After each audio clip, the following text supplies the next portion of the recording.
အိုးတစ်ထောင်နဲ့ပါတယ်အော်ဒါလေးစိုးလို့ပြောလို့ရတယ်ဒီနေ့တော့ရွံ့ဖောက်ပါမယ်သူကတစ်ထုပ်ကို4500ပဲပေးရတယ်သူ့ထဲမှာက12ခုပါတယ်ပေါ့နော်ဒီလိုမျိုးထုတ်ပိုးတဲ့ဒီလိုလက်ဆောင်ပုံစံလေးထုတ်ပိုးထားတာလေးစိုက်လို့ဝဲလာတာပေါ့နော်တစ်ခါမှတော့မဖောက်ဘူးသေးဘူးအဲ့တော့သူ့ကိုဖောက်ကြည့်လိုက်မယ်ကဲဒီနေ့ရော lucky ကောင်းပါလားကန်ဆိုးမှာလားပေါ့နော်အများအားတော့ကံမဲအများအားတော့ဆိုးနေတာပဲအဲ့တော့ဒီနေ့ကတော့နည်းနည်းလေးတော့ lucky ကောင်းတင်နေကွယ်တစ်ခါတလေလေးများပေါ့နော် lucky ကောင်းတဲ့လူလေးများဖြစ်မလားလို့ပေါ့အဲ့တော့ပထမဆုံးတစ်ခုကိုအရင်ဆုံးဖောက်လိုက်မယ်ဒီမှာဘာလေးတွေလည်းတော့မသိဘူးစိတ်ဝင်စားကြပဲဘာလေးရင်ဖောက်လိုက်မယ်နော်သူကအထုပ်ကလေးတော့ပေစာတော့ထုတ်ပိုးထားတယ်ဒီလားဆက်ပစ္စည်းကတော့ဘာကြီးလဲတော့မသိဘူးအဲ့မှာဆက်ကူလေးတစ်ခုရှိတယ်ဟော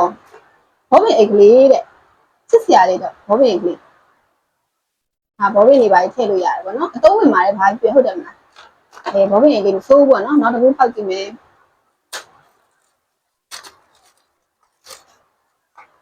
နောက်တစ်ခုဖောက်ကြည့်ရဲ့အခါမှာဘာလေးတော့ဟောခဲနံလေးမဟုတ်ပါဘူးလောင်တုံဟွာလေးပုံဆွဲတဲ့ဟွာလေးဒါလည်းလောင်တုံခဲနံလေးပေါ့နော်လောင်တုံခဲနံလေးဒီမှာလောင်တုံခဲနံလေးရဲ့ပြီးအနောက်မှာဒီမှာအယောင်ချယ်လို့ရတဲ့ဟာအရုပ်ကလေးရဲ့ဒါကလေးလေးတွေအကြိုက်ပေါ့နော်ကလေးလေးတွေအကြိုက်လုပ်ပေးထားတာပေါ့နောက်တစ်ခုဖတ်ကြည့်လိုက်မယ်လူကြီးကတော့သုံးဝင်ပေါ့နော်ကလေးလေးတွေဆိုရင်တော့ကြိုက်မှာပေါ့ဒါဘာကြီးတော့ကျိုးခုံနဲ့ဟာမလေးကလေးတွေကြိုက်ကိုထည့်ပေးထားတာတော့နောက်တစ်ခုဖတ်မယ်နော်ငွေသားလို့ရေးထားတယ်ဗလာမပါဆိုတော့ဗလာမပါကန်ဆယ်မဲ့ပဲပြောထားတာငွေသားတွေဒါကြီးတော့မရေးထားဘူးပေါ့နော်ဒါလေးကဆောင်းလက်ပတ်လေးပါဆောင်းလက်ပတ်လေးကအခုဆိုရင်အောက်တဲ့မဲတွေထဲမှာနှစ်ခုရပြီပေါ့နော်ဒါလေးနဲ့ဆိုရင်နှစ်ခုပေါ့ဆောင်းလက်ပတ်လေးပါကဲနောက်တစ်ခုဖောက်ကြည့်ပါမယ်ရှင်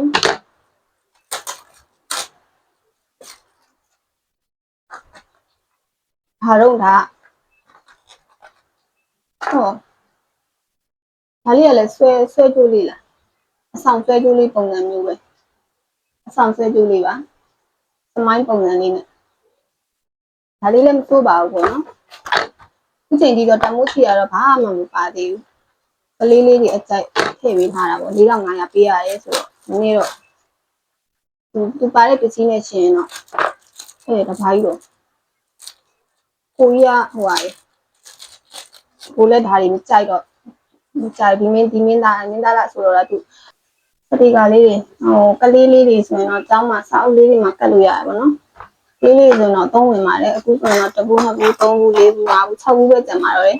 အခုက6ပူးဖောက်ပြသွားပြီပေါ့နော်ကျန်တဲ့6ပူးမှာဘာတွေပါဘာလေးကတော့နည်းနည်းလေးပေါ့နော်အထဲမှာကြည့်ရတာfancy ပစ္စည်းလေးပဲဖြစ်ပုံများတယ်fancy မဟုတ်ဘူးဘာကြီးတော့ကလေးလေးတွေစော့တဲ့ဟာစစ်တော့စစ်စရာလေးတော့ဒါလေးတွေမှမသိဘူးပုတ်ပုတ်စစ်စရာလေးစောက်ထည့်ထားခွက်ကလေးတွေကျန်ဒါလေးကဘာလေးလဲဆိုဒါလေးရင်နွေးဟွာလေးဒီလိုမျိုးလေးဟုတ်ပါဟုတ်ကဲ့ဒီလိုလေးကလေးလေးတွေစော့လို့ရအောင်ကြံဖန်ပြီးတော့ကြည့်ဒါလေးကခွက်ကလေးဒါလေးကရင်နွေးခရလေးဒါလေးတွေကကြတော့ပကံလေးလိုမျိုးချစ်စရာလေးပေါ့နော်သေးလေးတွေမရှိမဆာလေးထည့်ထားတာနောက်တစ်ခုဖောက်ကြည့်ပါမယ်ဒါလေးကလည်းတိတိကိုကိုလေးပဲဒါလေးလည်းတော့မသိငကကလေးတော့ငကကလေးနဲ့ဖောက်ကလည်းမရှိရခက်တယ်ဒီမှာငကကလေးပါနော်ကြိုက်တော့မကြိုက်တော့တခုမှမတွေ့သေးဘူးကလေးလေးတွေဆိုတော့ကြိုက်မှာပေါ့သူကစိတ်ဝင်စားအောင်လို့လုပ်ထားတာဒါပေမဲ့အထဲမှာပါတဲ့ပစ္စည်းလေးတွေကတော့တိတ်ပြီးတော့ဘောမကျနေဘူးကလေးကလေးပါကလေး3ချောင်းဒါလေးကတော့နည်းနည်းအသုံးဝင်နေပေါ့နော်ဒီကလေးလေးတွေကတော့အသုံးဝင်ပါတယ်ရှင်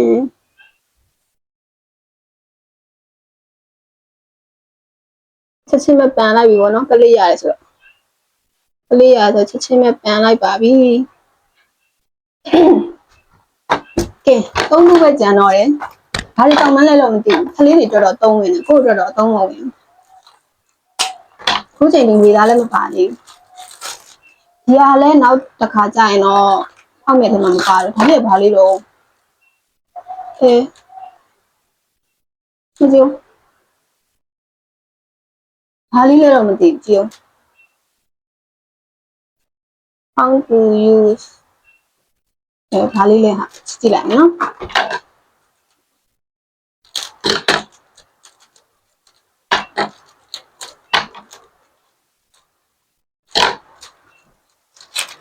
ဟိုနိုင်ရတယ်ကောင်းဟာလည်းမသိဘာတဘူးဖာလို့နှစ်ဘူးပဲကြံတော့တယ်ကဲအော်ခေါင်းကြည့်ကိုလေးတော့မကြောင်ခေါင်းကြည့်ကိုတေးသေးကိုကိုလေးခေါင်းကြည့်တေးသေးကိုကိုလေးကဲနောက်ဆုံးတစ်ခုပဲကြံပါတော့တယ်ဘူးလေးတွေကတော့လေစစ်စရာလေးယူကျင်စရာလေးဟိုကဲဘာလေးတော့စက်တွေကကြည့်အောင်စက်တွေကလားပါလားအော်လက်မှာဟိုကဖြစ်တဲ့ဟိုကလေးစော့တဲ့ဟာလေးကလေးလေးတွေအချက်ကဲအဲ့ဆိုရင်တော့အကုန်လုံးပြီးသွားပါပြီရှုံးလားမြက်လားဆိုတာတော့ဒါကလေးတွေဆိုရင်တော့ကြိုက်မှာပေါ့နော်ကိုကတော့သုံးပုံလို့ဆိုတော့မကြိုက်ပါဘူးနောက်တစ်ခါဆိုရင်တော့ဒီရွန်းဘလောင်ဘာကန်ဆတ်မဲကိုမဖောက်တော့ပါဘူးရှင်ကဲနောက်တစ်ခုဖောက်ပါမယ်ခုနကကျတော့ကလေးကစားကြရများဆိုတော့လေအခုကကျတော့ငွေအိုးတဲ့ဘလောင်ဘာကန်ဆတ်မဲတဲ့100ကျပ်200ကျပ်500ကျပ်1000 5000 1000နဲ့ဘလောင်ဘာလက်ငင်းဝေသားကန်ဆတ်မဲတဲ့သူကတော့လက်ငင်းဝေသားကန်ဆတ်မဲဆိုတော့ပတ်စံပါမယ်ရှင်တာပဲပေါ့နော်100နဲ့200နဲ့နေပါလောက်မယ်ပေါ့100နဲ့250နဲ့လေးပေါ့ထင်ပါပဲလေဒါလေးလည်းတစ်ခါမှမဖောက်ဘူးသေးဖောက်ကြည့်နေပါနော်သူလေးကလည်းတစ်ခုတစ်ထုပ်ကိုသူက4500လား5000လားဒီတော့အဲ့ဒါလေးပေးရနှစ်ဘူး၄ဘူး6ဘူး8ဘူး10ဘူး12ဘူး14ဘူး16ဘူး18ဘူး20ဘူးပါပါတယ်သူလည်းချစ်စရာလေးမှာဘူးလေးလက်ဆောင်ဘူးလေးပုံစံမျိုးလေးသူကလှုပ်ထားတာပေါ့နော်ထောက်ချင်စရာလေးကောင်းလို့တော့ထုတ်ပိုးထားတာပဲအဲမှာတော့ဘယ်လောက်တန်လေးတွေပါမယ်မသိဘူးကြည့်လိုက်မယ်။အိုး200တန်ဟော200တန်ပေါက်တယ်200တန်ပေါက်တာအောင်ပြောနေရုပ်ကပတ်စံနေုံပြောနေရဆို200တန်မှာချစ်တော့ချစ်ရလေးနော်သူဘူးလေးရလဲချစ်စရာလေးမှာသုံးဝင်နောက်တစ်ခုဖောက်ကြည့်ပါမယ်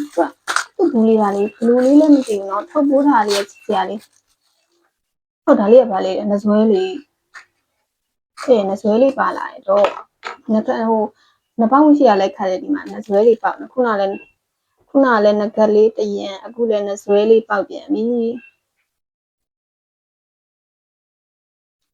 နဇွဲလေးပေါက်ပြန်ပြီခုလည်းချစ်စရာလေးပါနဇွဲလေးကဲအခုဆိုရင်တော့နှစ်ဘူးဖောက်ပြီးသွားပြီပေါ့နော်နောက်တစ်ဘူးဖောက်ပါမယ်အော်ဒါပါလေးတော့ဒါလေးကခေါင်းမှာပန်နဲ့ကလစ်တော့မဟုတ်ခေါင်းမှာလေးကတ်တဲ့ဟာနော်ဒီမျိုးလေးကတ်ထားတာပေါ့ချစ်စရာလေးနော်အဲ့တော့သုံးခုတော့ပြီးသွားပြီနောက်တစ်ခုဖောက်မယ်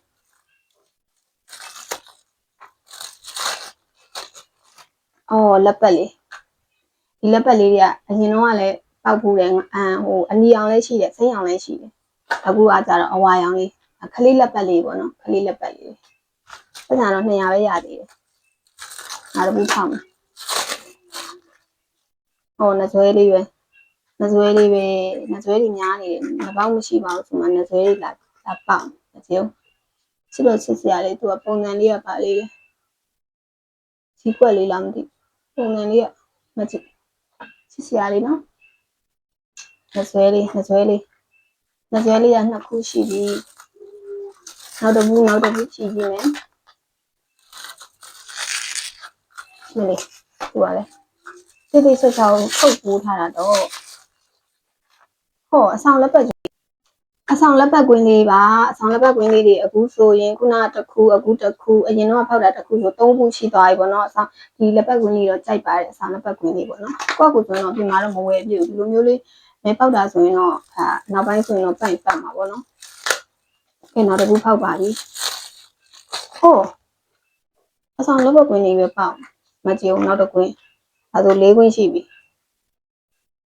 မကြည့်အောင်ဆောင်လက်ဘက်ကွင်းလေးပဲဘူးလေးရချစ်စရာလေဒါ4500ဆိုတော့သူကလည်းသူတော့ဟိုဘာနော်ဟဲ့မ200 4500ဆိုတော့တန်လားဆိုတော့မတန်ဘူးနော်ဒါမဲ့လည်းဘာလေးပါမလဲဆိုပြီးတော့ဘယ်လိုရင်ခုန်စိတ်လို့ချတယ်ဟိုကောင်ဖောက်လို့ရတယ်200ဆို400တော့ရပြီထဲမှာလည်းပတ်စံမပိုင်းနေပြီအဲ့လိုအသုံးဝင်တဲ့ပစ္စည်းလေးပေါ့နော်တမိုးထိတာများတာနေတာများတာထားဘူးအသုံးဝင်မဲ့ဥစ္စာလေးပိုင်းပဲပြောပြီးတော့ဒီမှာခေါင်းစည်းကွင်းလေးတွေပါခေါင်းစည်းကွင်းလေးခလေးလေးကောင်းလေးတွေဆိုစီးလို့ကောင်းတယ်ဒီဟာလေးကနားလည်းမနာဘူးနော်စစ်စရာလေးဒီမှာလည်းတူမလေးရှိရဆိုတော့တော့ပဲပေါ့နော်သုံးဝင်မှလည်းဒါလေးကနောက်တစ်ခုဖောက်ပါပြီဘလာကကစမဲ့ဖြစ်တဲ့ကြောင့်မို့ဘလာတော့မပါဘူးအချင်းမှာတော့ဟောဒါလေးကလက်စွပ်လေးလားကလေးလေးတွေဆော်တဲ့ဟာချင်မှာလက်ကတိတ်မတော်ဒီဟာလေးပဲတော်ဒီဟာလေးကဒီတခွင်းရဲ့ပဲတော်တယ်ပေါ့နော်လက်စွပ်လေးဒါလေးကခုနဟာတက်ဆိုင်တော့မဆိုးပါဘူးဖောက်ရတာခုနဟာကျတော့ခုနဟာဘာတွေမှလည်းမသိဘူးပါတာတော့ဒီမှာဆွဲကြိုးလေးပါအဆောင်ဆွဲကြိုးလေးလိုပါလို့ပေါ့နော်ကလေးလေးဆော်တဲ့ဟာလေးပါကဲနောက်တစ်ခုဖောက်ပါမယ်20ပါတာအခုဘယ်လောက်မှမကျန်တော့ဘူးနှစ်4 6 8 9ဘူးအိုး1000နဲ့ပါတယ်ဒါလေးစိုးလို့ပြောလို့ရတယ်1000နဲ့200တန်း1400တော့ရပြီမဆိုးဘူးနော်ဒါလေးကဖောက်ပြော်တယ်ဒီလားမမြဲဘူးဆိုတော့ဖောက်ပြော်တယ်နောက်တစ်ခုဖောက်မယ်နော်လက်ပတ်ကွင်းလေးပါနောက်တစ်ခုဖောက်ပါမယ်ကလေးလေးခေါင်းပတ်လေးခေါင်းပတ်မဟုတ်ဘူးခေါင်းမှာကတ်တဲ့ဟာလေးခေါင်းကတ်တဲ့ဟာလေးနောက်တစ်ခုရပါပြီနောက်တစ်ခုရဆိုနောက်တစ်ခါကတ်လိုက်မယ်တဖြည်းဖြည်းနဲ့ယူမနဲ့တူနေပြီကဲ6ခုပဲကျန်တော့တယ်6ခုမှ9000နဲ့ပြောတော့ဒီမှာဒါလေးလဲဆွဲကြိုးလေးပဲဆွဲကြိုးလေးအဆောင်ဆွဲကြိုးလေးပေါ့နော်အဆောင်ဆွဲကြိုးပုံစံလေးပေါ့ကလေးလေးတွေဆွဲလို့ရတဲ့ဟာလေးပေါ့မဆိုးပါဘူးဒါလေးကတော့မြက်တော့မမြက်ဘူးပေါ့နော်ဒါနဲ့အပျော်ဖောက်နေတာတော့တိုက်တယ်ပေါ့ခေါင်းစည်းကြိုးလေးထပ်ပြီးတော့ပောက်ပြန်ပြီခေါင်းစည်းကြိုးလေးကိုသဘောကျရသည်လားကလေးလေးခေါင်းဆိုရင်တော့မနာဘူးလေပြင်မှာဆိုရင်တော့မှတော့နေရာတွေမှာမချောင်းတာတိတ်မတွေ့ဘူးပေါ့ဒီခေါင်းစည်းကြိုးလေးတွေသူက2ခုရှိပြီခေါင်းစည်းကြိုးလေးပောက်အဲ့တော့ဒီခုပဲကျန်တော့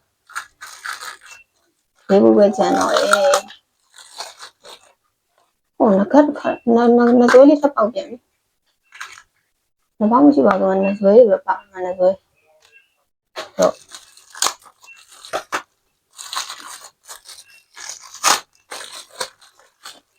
ပတ်စံ900ထပ်ပေါက်တယ်ဆိုးဒါလေးကပတ်စံ900ထပ်ပေါက်ပါတယ်ပတ်စံ900နောက်တစ်ခုဖောက်မယ်နော်လက်စွပ်လေးပါခုနလိုဟာလေးလက်စွပ်ကွင်းလေးပါနောက်ဆုံးတစ်ခုလေးပဲကျန်တော့တယ်ဒါကတော့ပတ်စံမဟုတ်တာတော့ကျင်းသေးတယ်နောက်ကလောက်အားလေးဖြစ်မယ်ခုနလိုလက်စွပ်လေးတွေဟိုကလေးဆောင်းဟိုလေးတွေပဲနေမှာပါဒီကျုပ်ကလေးတွေပေါ့နော်ထင်းတဲ့အတိုင်းပဲအဆောင်လက်ပတ်လေးအဆောင်လက်ပတ်လေးရတာဒီရောင်လေးက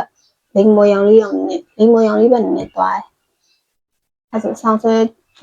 ယူအောင်ဖြစ်တယ်အဆောင်လက်ပတ်လေးက2ကျူ3ကျူခုနတစ်ကျူ4ကျူ5ကျူတောင်ဖြစ်ပြီပေါ့နော်အဆောင်လက်ပတ်လေးတွေအများကြီးပဲပတ်စံကြတော့1000 1500 1900ရပါတယ်1900အတွက်အချို့4500ဆိုတော့ရှုံးတယ်ဒါပေမဲ့မဆိုးပါဘူးဒါလေးကငယ်ချင်းတို့လည်းဖောက်ကြည့်နေတယ်ဆိုဖောက်ကြည့်ပေါ့နော်